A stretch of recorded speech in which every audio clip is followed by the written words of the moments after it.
Hello everyone, welcome back to Ninja Prep. This is Kapil Goyal, your educator and mentor for PG physics. तो आज से नया subject हम लोग स्टार्ट करने वाले हैं, दैट इज मैथमेटिकल फिजिक्स।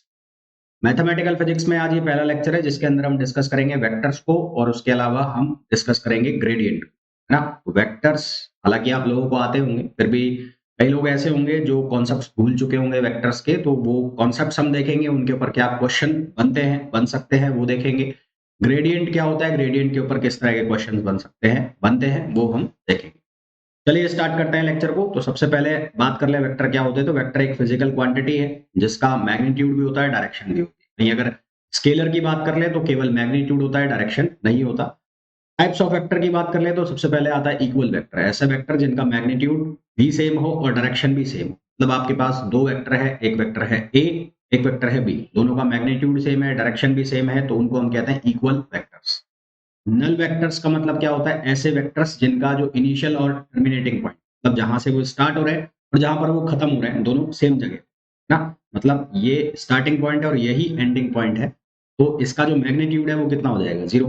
तो ऐसे वेक्टर जिनका स्टार्टिंग पॉइंट और टर्मिनेटिंग पॉइंट दोनों सेम हो, तो ऐसे जो वेक्टर्स हैं उनका मैग्नीट्यूड होता है जीरो। तो ऐसे वेक्टर्स को कहा जाता है नल वेक्टर। थर्ड बात कर लेते हैं यूनिट वेक्टर। यूनिट वेक्टर ऐसा वेक्टर है जिसका मैग्नीट्यूड जो है वो 1 होता है, उसको हम कहते हैं यूनिट वेक्टर।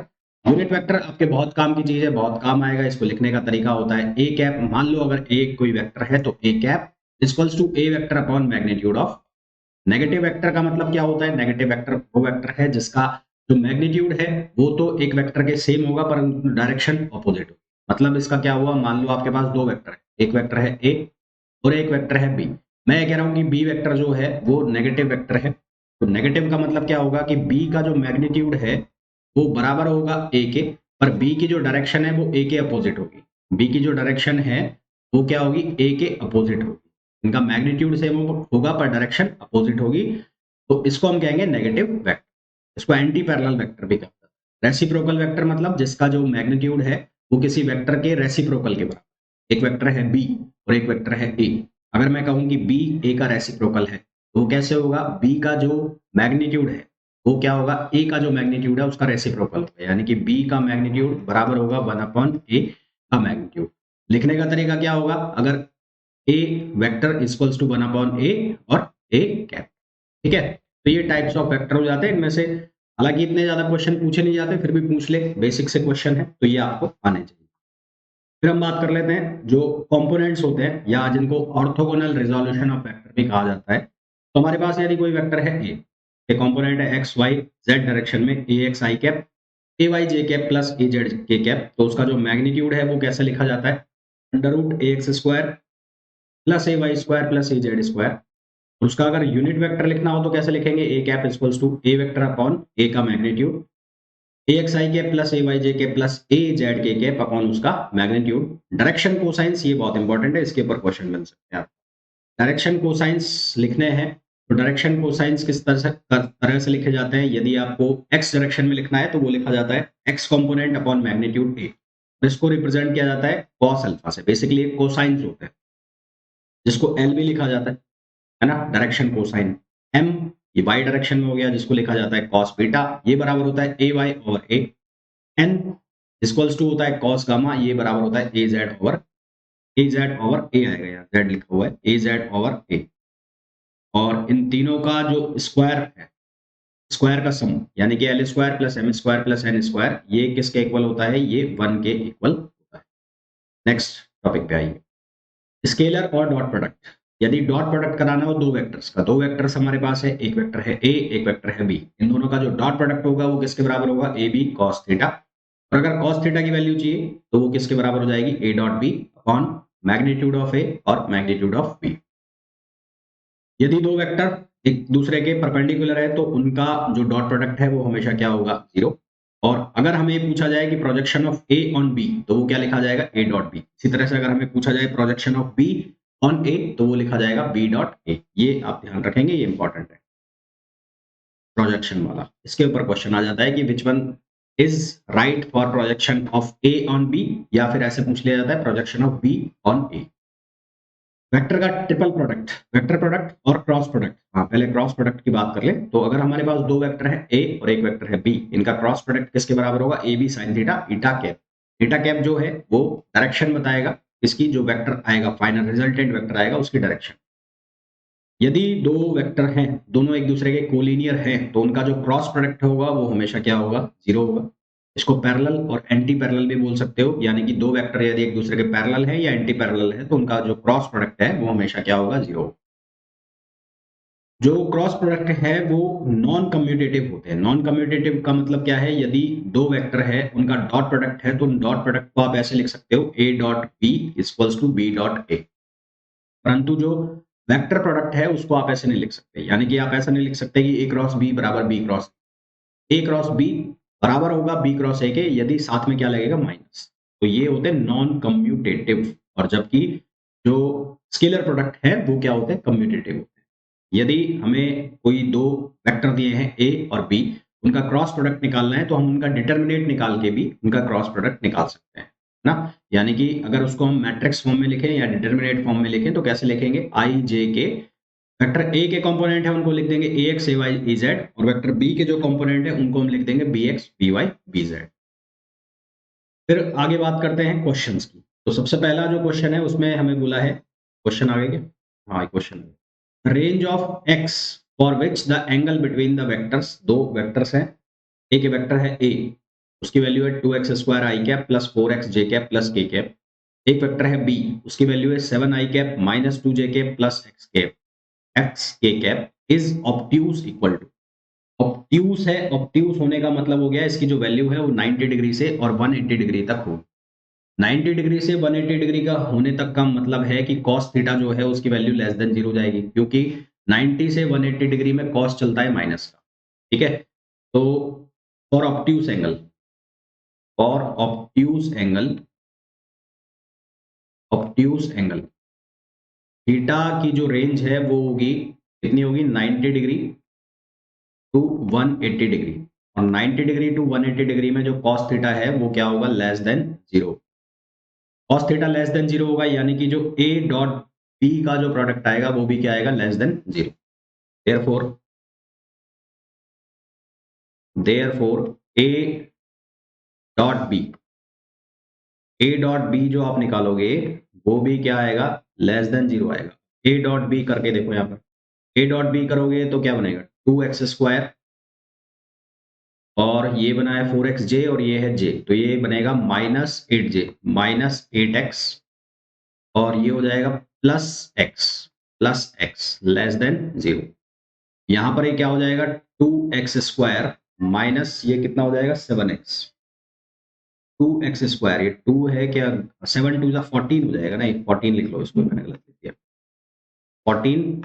और ये हो जाएगा 14x², यहाँ लिख देता हूँ 14x² minus 7x less than 0। यहाँ पर जो इक्वेशन बनेगी वो इक्वेशन क्या बनेगी? यहाँ कॉमन आ जाएगा 7x और ये हो जाएगा 2x माइनस 1 लेस देन 0। यहाँ पर लेस देन 0 की आइडेंटिटी बनानी है तो दो केस बन सकते हैं। पहला केस क्या बन सकता है? पहला केस बनेगा कि x की वैल्यू यदि लेस देन 0 है तो 2x माइनस 1 ग्रेटर देन 0 होगा। 2x माइनस 1 ग्रेटर देन 0 होगा तो उस केस में यहाँ से x की वैल्यू क्या आएगी? Greater than 1/2। दूसरा केस ये बन सकता है कि x की वैल्यू ग्रेटर देन 0 हो और जो 2x माइनस 1 है वो लेस देन 0, तो यहाँ से x लेस देन क्या आएगा? 1/2। दोनों तो एक साथ हो नहीं सकते, दोनों आइडेंटिटी एक साथ लगेगी नहीं। तो ये वाली जो कंडीशन है सेकंड, यहाँ से हमारे पास रेंज क्या बन रही है? यहाँ से रेंज बन रही है x की वैल्यू 1/2 से कम है और 0 से ज़्यादा है ना। तो दोनों एक साथ पॉसिबल नहीं है। तो अगर हम आंसर चेक करें तो हमारे पास आंसर कौन सा आ जाएगा? सी आंसर आ जाएगा। इसका जो करेक्ट ऑप्शन हो जाएगा वो कौन सा हो जाएगा? सी। क्वेश्चन नंबर सेकंड में हमें बोला गया है एक वेक्टर है P और एक वेक्टर है Q। P वेक्टर जो है वो 2i cap minus 3j cap, Q vector है i plus j minus k, और एक वेक्टर है R। R वेक्टर की वैल्यू है 3i cap minus k cap. ठीक है, R वेक्टर जो है उसकी वैल्यू है 3i cap minus k cap, the vector V which is orthogonal to P and Q। Vector P निकाल लो जो ऑर्थोगोनल है किसके? P और Q के, है ना। तो P और Q के ऑर्थोगोनल निकाल लो, तो यहाँ से इसको मैट्रिक्स से निकाल लो, i j के डिटरमिनेट से। और p की वैल्यू है 2 -3, ये हो जाएगा 0, ये है q 1 1 और -1। ठीक, तो यहाँ से वैल्यू निकालोगे i, तो ये हो जाएगा 3, माइनस j की वैल्यू निकालनी है तो ये हो जाएगा -2, और प्लस k की वैल्यू निकालनी है तो ये हो जाएगा 2 + 3 5, तो ये हो जाएगा 3i cap plus 2j cap और प्लस 5k कैप, तो ये हो गया 3i cap plus 2j cap plus 5k cap, ये हो गया वेक्टर। ये वेक्टर r के साथ यूनिट स्केलर प्रोडक्ट पर 1 दे रहा है, तो v डॉट r जब आप कर रहे हो तो ये 1 वैल्यू दे रहा है, तो 3i plus 2j plus 5k। Are के साथ जब डॉट डॉट प्रोडक्ट कराओगे, आर की वैल्यू कितनी है 3i माइनस के, तो इनका डॉट प्रोडक्ट कराते हो तो यहाँ बनेगा 9 और यहाँ बनेगा -5 इक्वल्स टू 4, जबकि हमें बोला है कि ये क्या वैल्यू दे रहा है 1, 1 वैल्यू दे रहा है 1, तो ये 1 कब आ सकती है, ये 1 कब आ सकती है जब जो v वेक्टर है उसकी वैल्यू कितनी हो बाय 4, तो v वेक्टर की जो वैल्यू होगी वो कितनी होगी 3i cap plus 2j cap plus 5k cap on 4, ये वैल्यू होगी जब हमारे पास जो स्केलर प्रोडक्ट है आर का और बी का वो कितना आ जाएगा 1, तो इसका मतलब हमारे पास करेक्ट ऑप्शन क्या आ जाएगा ए आ जाएगा। नेक्स्ट क्वेश्चन पे आइए। नेक्स्ट क्वेश्चन में बोला है which of the following vector is orthogonal to the vector A I cap plus B J cap, where A and B are constant and I and J are unit orthogonal vectors, तो ये आपको cross check करना पड़ेगा कौन सा किसके साथ orthogonal है, तो ये है vector A I plus B J, तो हिट एंड ट्रायल मेथड है, तो पहले वाले को ले लो, तो ये हो जाएगा -bi प्लस aj, इन दोनों का डॉट प्रोडक्ट कराओ भाई, तो ये बनेगा -ab और ये बनेगा +ab, तो यही 0 हो गया, तो ऑर्थोगोनल है तो इसका मतलब इनका डॉट प्रोडक्ट है 0, option A he correct answer हो गया। नेक्स्ट आओ, फिर आता है scalar triple product. Scalar triple product मतलब 3 वेक्टर आपके पास, एक है ए, एक है बी और एक है सी, तो इनका जो स्केलर प्रोडक्ट होगा उसको लिखा जाता है a डॉट बी क्रॉस सी, और अगर उनको हमें मैट्रिक्स फॉर्म में लिखना है या डिटर्मिनेट फॉर्म में लिखना है तो कैसे लिखेंगे, A X A Y A Z, B X B Y B Z और C X C Y C Z. अगर हम इनको इस तरह से लिखें कि ये साइक्लिक ऑर्डर में चल रहे हो, यानी कि A dot B cross C या फिर B dot C cross A या फिर C dot A cross B, तो ये तीनों आपस में इक्वल वैल्यू देते हैं अगर ये साइक्लिक ऑर्डर में है। अगर हमारे पास कोई पैरेललोपाइप्ड है, पैरेललोपाइप्ड का जो वॉल्यूम है वो किस तरह से निकाला जाता है, ए डॉट बी क्रॉस सी, ये आपको काम आएगा जब आप सॉलिड स्टेट पढ़ते हैं, तो सॉलिड स्टेट में जब आपके पास 3 डायमेंशनल लैटिस होते हैं तो उसका जो प्रिमिटिव जो बनता है, तो उस प्रिमिटिव का जो वॉल्यूम है वो भी इसी तरह से निकाला जाता है, ए डॉट बी क्रॉस सी। यदि 3 वेक्टर्स हैं और तीनों एक दूसरे के कोप्लेनर है तो उनका जो स्केलर ट्रिपल प्रोडक्ट है वो हमेशा क्या आता है 0, यानी कि A dot B cross C, B dot C cross A और C dot A cross B, इनकी जो वैल्यू है हमेशा 0 आती है। ये एक इंपॉर्टेंट आइडेंटिटी है, इसको आप याद रखना। यदि 3 वेक्टर्स हैं ए बी और सी, इनका क्रॉस प्रोडक्ट हमें निकालना है तो उस क्रॉस प्रोडक्ट को हम लिख सकते हैं B A dot C minus C A dot B. ऐसी कुछ आइडेंटिटी आपको देखने को मिलती है जब आप कम्यूटेटर पढ़ते हैं, तो कम्यूटेटर में भी जब आपको इसी तरह की आइडेंटिटी देखने को मिलती है, जब आप ए बी सी का जो कम्यूटेटर है उसको सॉल्व करते हैं तो कुछ इसी तरह की आइडेंटिटी वहां पर लिखते हैं। यदि 3 वेक्टर्स हैं कोप्लेनर हैं, और या फिर जैकोबी आइडेंटिटी भी इसको बोलते हैं कि उनको अगर साइक्लिक ऑर्डर में लिखा जाए, A B C A C A B, तो उनका जो समेशन है वो कितना आता है 0 आता है, इसको जैकोबी आइडेंटिटी भी बोलते हैं। क्या बोलते हैं, जैकोबी आइडेंटिटी भी बोलते हैं। नेक्स्ट क्वेश्चन के ऊपर हम आए, तो क्वेश्चन हमें बोला गया है if B equals to I cross I, J cross A cross J और K cross A cross K, then B can be simplified as. तो अब यहाँ पर हम यूज करेंगे आइडेंटिटी का जो अभी मैंने आपको बताया। आइडेंटिटी कौन सी है, ए क्रॉस बी क्रॉस सी, ए क्रॉस बी क्रॉस सी है तो उसको हम कैसे लिख रहे हैं, बी ए डॉट सी और माइनस सी और ये हो गया ए डॉट बी। पहला वाला जो लिखा हुआ है वो लिखा हुआ है आई क्रॉस आई, तो ये हो गया ए, ये हो गया बी और ये हो गया सी, तो पहले किसको बाहर करना है, ए को, तो ये बन जाएगा आई डॉट, फिर हो जाएगा किसको बाहर करना है, फिर बाहर करना है सी को, सी को बाहर कर लिया यानी कि आई को, तो ये बन जाएगा, आई को बाहर कर लिया ना, तो ये जो है वो बन जाएगा I dot A. I dot A या ए डॉट आई सेम वैल्यू, तो ये आई डॉट ए। फिर नेक्स्ट आ जाओ, इसी तरह से इसको लिख दो, इसको लिख दोगे तो यहाँ बन जाएगा ए जे डॉट जे, ये माइनस जे, और ये हो गया जे डॉट ए। फिर आ जाओ थर्ड पे, थर्ड पे इसको लिखो इस तरह से, क्या हो गया ए, और ये हो जाएगा के डॉट के, और माइनस ये हो जाएगा के, और ये हो जाएगा के डॉट ए। सबसे पहला तो ये तो आई डॉट आई तो हो गया 1, तो ये हो गया ए, माइनस ये होगा ए का, ये बन जाएगा ए माइनस जे ए वाई। इसी तरह से ये बन जाएगा माइनस प्लस, सॉरी, ये बन जाएगा प्लस ए माइनस के ए जेड। तो ये हो गया ए ए ए सेम है तीनों, तो ये हो जाएगा 3a minus A X I plus A Y J plus A Z के। तो ये क्या दे देगा, ये वैल्यू दे देगा ए है ना। तो ये क्या वैल्यू दे देगा ए X I plus A Y J plus A Z के। तो ये वैल्यू क्या दे देगा, ए की वैल्यू दे देगा ए। तो यहां से क्या बनेगा 3a माइनस ए, और ये किसके इक्वल हो जाएगा 2a। तो हमारे पास जो आंसर आ जाएगा वो कितना आ जाएगा 2a। वेक्टर 2a इसका आंसर हो जाएगा, ये वेक्टर लगा लेना है। तो 2a, तो ये वेक्टर दे देगा हमें a, तो वेक्टर 2a वेक्टर आंसर आ जाएगा। तो ऑप्शन सी इसका करेक्ट आंसर। फिर आओ नेक्स्ट क्वेश्चन पे।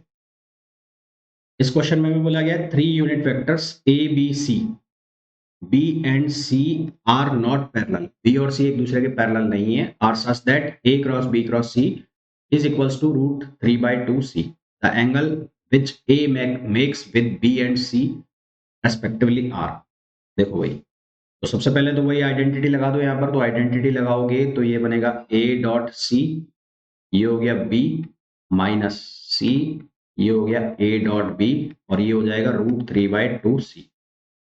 कोफिशिएंट्स को कंपेयर करो, तो कंपेयर द कोफिशिएंट्स,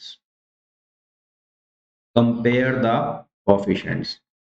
तो कोफिशिएंट्स को कंपेयर करोगे तो a डॉट सी जो है, b का तो कोई कोफिशिएंट नहीं है, वो 0 हो गया, यानी कि a जो है वो परपेंडिकुलर हो गया c के, a परपेंडिकुलर हो गया c के। The angle which a makes with b and c, तो a c के साथ 90 डिग्री का एंगल बना रहा है, तो ऑप्शन डी तो है वो खत्म हो गया।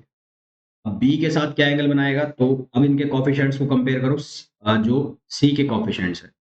तो यहां से आपको दिख रहा है कि जो ए डॉट बी है उसकी वैल्यू कितनी आ रही है, रूट 3/2। ए डॉट बी की जो वैल्यू है, ए डॉट बी की वैल्यू वो आ रही है माइनस रूट 3/2, यानी कि A B cos theta equals to हो गया माइनस रूट 3/2। कॉस थीटा की जो वैल्यू है वो माइनस रूट 3/2 कब आ सकती है, जब थीटा की वैल्यू कितनी हो 150 डिग्री। थीटा की वैल्यू कितनी हो जाएगी 150 डिग्री, तो हमारे पास जो आंसर आ जाएगा माइनस रूट 3/2 आ जाएगा।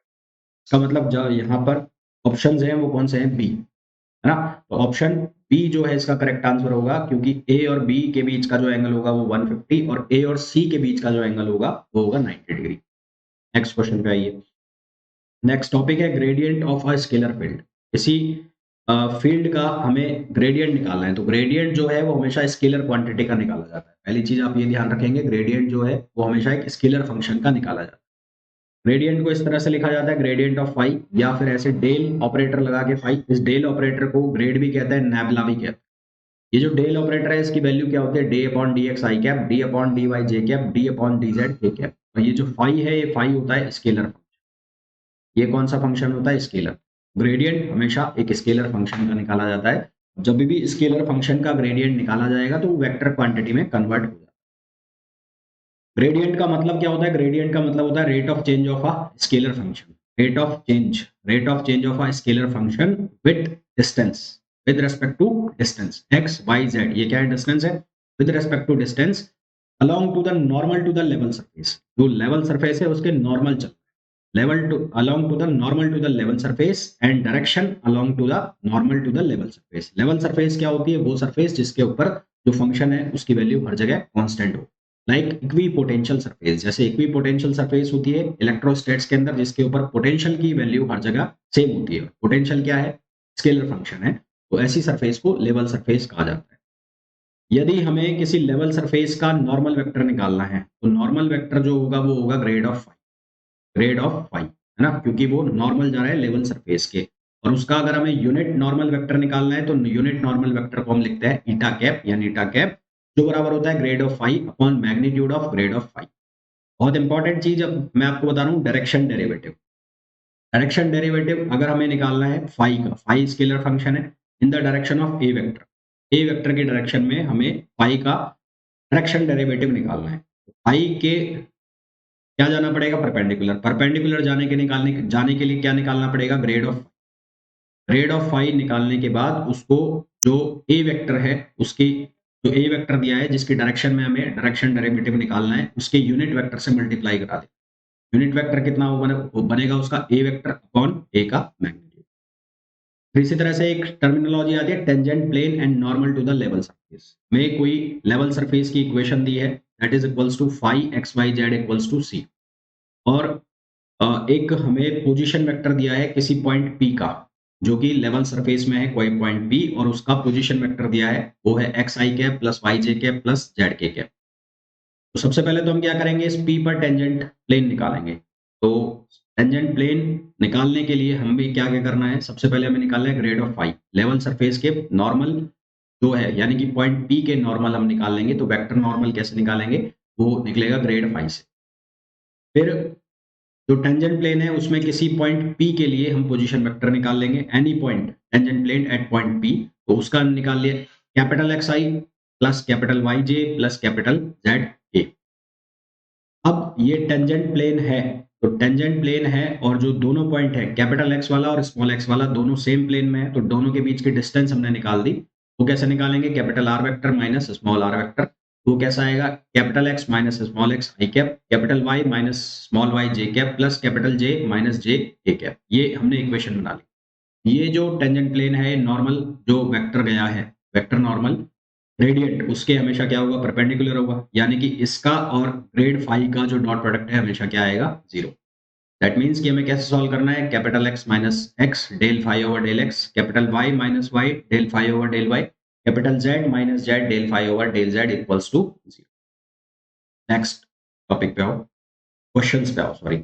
डायरेक्शन डेरिवेटिव निकालना है X square Y cube minus Y four, X square Y cube minus Y four at 2, 1 in the direction given by angle theta pi by 4।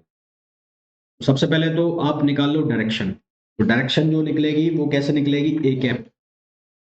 तो डायरेक्शन निकाल लो ए कैप, एंगल दिया हुआ है तो वो क्या निकल जाएगा, वो निकल जाएगा cos pi by 4 I cap और plus sine pi by 4 J cap. ये हो जाएगा 1/√2 I cap plus J cap. ये तो आ गई डायरेक्शन। अब हमें निकालना है ग्रेड ऑफ एफ, निकालना पड़ेगा। तो ग्रेड ऑफ एफ, तो ग्रेड ऑफ एफ जो है वो किसके बराबर हो जाएगा, वो इसका डिफरेंशिएशन कर दो, एक बार एक्स के रेस्पेक्ट में और एक बार वाई के रेस्पेक्ट में। तो जब इसको एक्स के रेस्पेक्ट में करोगे आप तो ये बनेगा 2x Y square, 2x Y cube, sorry ये बनेगा 2x वाई क्यूब और आई कैप प्लस, अब किसके रेस्पेक्ट में कर दो, वाई के रेस्पेक्ट में। तो वाई के रेस्पेक्ट में करोगे तो ये बनेगा 3x स्क्वायर, को ब्रैकेट में बंद कर दो, 3x स्क्वायर और वाई स्क्वायर, और ये बन जाएगा -4y क्यूब और ये हो जाएगा जे कैप। और अब किस पॉइंट पर निकालना है, ये निकालना है हमें पॉइंट कौन सा है, 2, 1। तो 2, 1 के ऊपर इसकी वैल्यू निकाल लो। 2, 1 के ऊपर इसकी वैल्यू निकालोगे क्या लिखा जाएगा, 2 एक्स की जगह रखोगे 2, वाई की जगह रखोगे 1, ठीक है, आई कैप प्लस, और फिर इसको लिखा जाएगा क्या, तो लिखा जाएगा प्लस, यहाँ पर 3x की जगह 2 का स्क्वायर कितना हो जाएगा 4, वाई की जगह 1 -4 और ये हो गया जे कैप। इसकी वैल्यू लिखो 4 आई कैप और ये 4 इंटू 3 12, 12 -4 कितना हो गया 8, तो 8 जे कैप। एक इसका और इसका डॉट प्रोडक्ट कराओ, इन दोनों का डॉट प्रोडक्ट कराओगे तो कितना आएगा 4 I cap plus 8 J cap, और इसका डॉट प्रोडक्ट कराना है इसके साथ, तो 1/√2 I cap plus J cap, 1/√2 को करो बाहर, ये बनेगा 4 और ये बनेगा 8। 8 और 4 कितना हो गया 12। तो ये हो गया 12 अपॉन रूट 2। इसको लिख सकते हो आप 6 रूट 2। आंसर क्या आ जाएगा आपके पास 6 रूट 2, जो कि ऑप्शन है ए। इसका करेक्ट आंसर क्या आ जाएगा, ए ऑप्शन आ जाएगा। नेक्स्ट क्वेश्चन पे आइए। इस क्वेश्चन में भी बोला गया grad of five equals to R cap upon are power 4। Five R की वैल्यू 0 है एट आर इक्वल्स टू 1 पर। ग्रेड ऑफ फाइव का जो मतलब है, ग्रेड ऑफ फाइव का मतलब क्या हो गया, ये मतलब हो गया del five over del R. क्योंकि जब आप ग्रेडियंट करोगे तो वेक्टर में कन्वर्ट हो जाता है, तो वेक्टर में कन्वर्ट हो जाएगा तो डायरेक्शन दे दी। और ये किसके बराबर हो गया, आर कैप अपॉन आर 4। ये कट गया, तो यहाँ से del five over del r इसके बराबर हो गया 1 अपॉन आर पावर 4। अब इसका कर दो इंटीग्रेशन। इंटीग्रेशन करोगे तो ये हो गया डेल फाइव और ये हो जाएगा 1 upon are power 4 del are.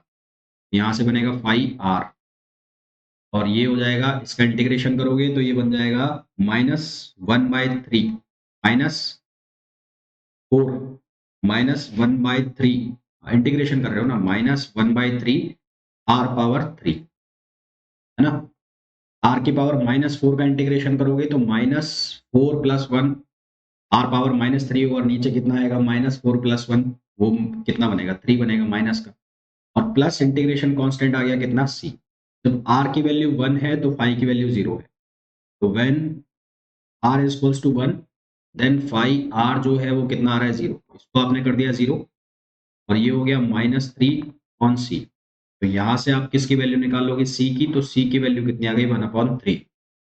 c की वैल्यू 1/3 आ गई, तो जो 5r है उसकी वैल्यू कितनी आ गई -1/3 r³ और c की वैल्यू कितनी हो गई 1/3। देखो कौन सा ऑप्शन बैठ रहा है। इसका जो ऑप्शन बनेगा वो बनेगा बी। तो इसका करेक्ट आंसर क्या आ जाएगा, बी। नेक्स्ट क्वेश्चन पे आओ। नेक्स्ट क्वेश्चन में बोला है the plane tangent to, tangent निकालनी। ये लेवल सरफेस है, square plus y square plus z square बराबर 4 एट पॉइंट 1,1, और आपको क्या निकालनी है, प्लेन टेंजेंट निकालनी है। क्या करना पड़ेगा, ये वाला फॉर्मूला यूज करना है आपको, ये वाला del five upon del X, del five upon del Y, del five upon del Z, X minus X, Y minus Y, Z minus Z करो यूज। सबसे पहले आप निकाल लो क्या, del five over del x. तो del five over del X यानी कि इसका डिफरेंशिएशन कर रहे हो आप, तो ये बनेगा 2x। 2x ही बनेगा। अब इसकी वैल्यू आपको चाहिए कौन से पॉइंट पर, आपको इसकी वैल्यू चाहिए 1,1√2 पर। तो 1,1√2 पर जो इसकी वैल्यू आएगी वो आ जाएगी 2। इसी तरह से आप निकाल लो del five over del Y. तो del five over del Y निकलेगा 2y और del five over del Y की वैल्यू कहाँ पर निकालिए 1,1 और √2 पर। तो यहाँ पर भी इसकी वैल्यू निकलेगी 2। फिर आप वैल्यू निकालो del five over del Z पर। Del five over del Z पर, तो यहाँ पर 2z और ये निकलेगा del five over del Z 1, 1 और √2। तो ये जो वैल्यू बनेगी ये बनेगी 2√2, ये बनेगी 2√2। फिर उसके बाद क्या करना है, x minus x, x minus 1, 1 और del five upon del x, तो ये कितना लिखा जाएगा 2x, 2x नहीं सिर्फ 2। तो ये क्या लिखा जाएगा 2 प्लस ये कितना है y माइनस 1 और y माइनस 1 की जो वैल्यू है वो कितनी लिखी जाएगी 2 इसके साथ, प्लस फिर है z माइनस 1, z माइनस √2 और इसके साथ जो वैल्यू आएगी वो आएगी 2√2 और ये किसके बराबर होगा 0 के बराबर। ठीक है, अब आपको इसको z के फॉर्म में लाना है।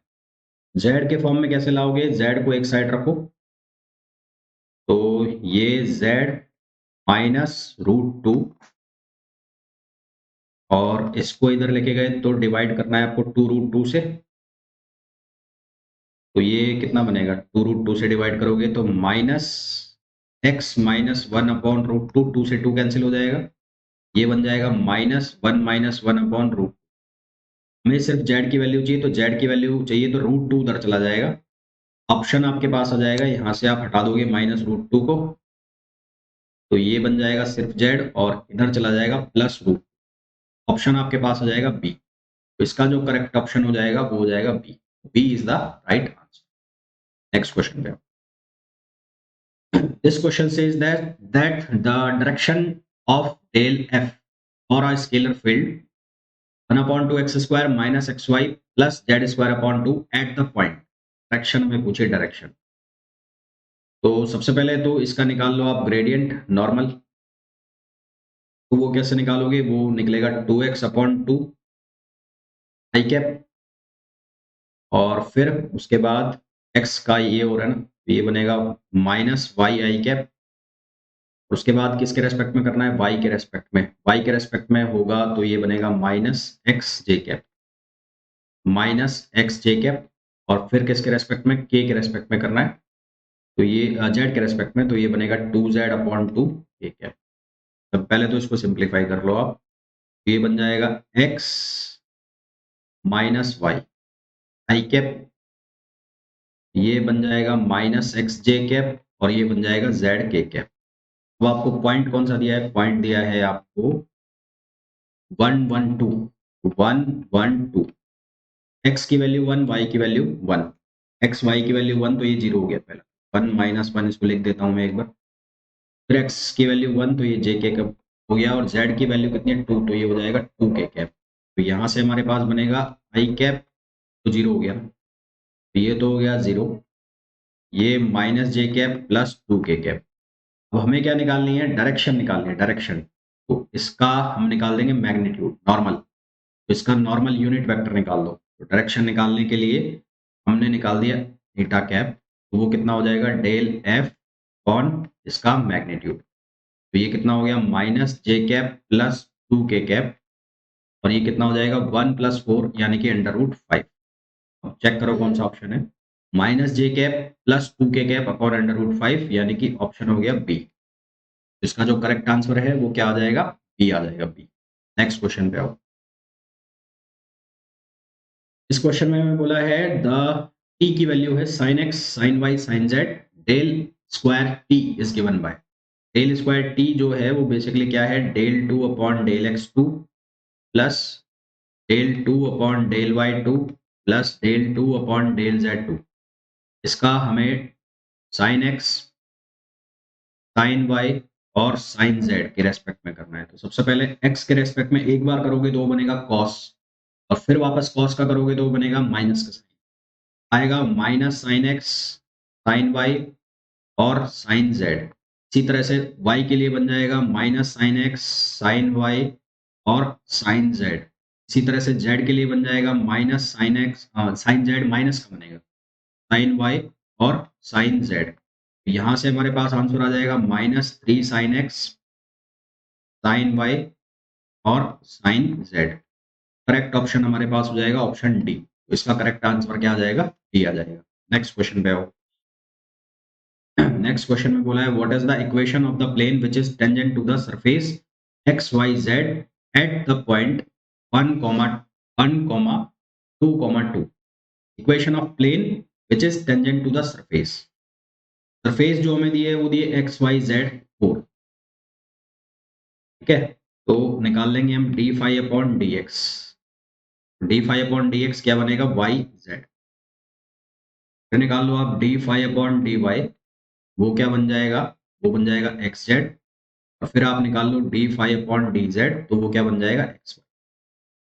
ये जो वैल्यू है आपको निकालनी है कौन से पॉइंट पर? D phi upon D x आपको निकालनी है 1, 2, 2 पर।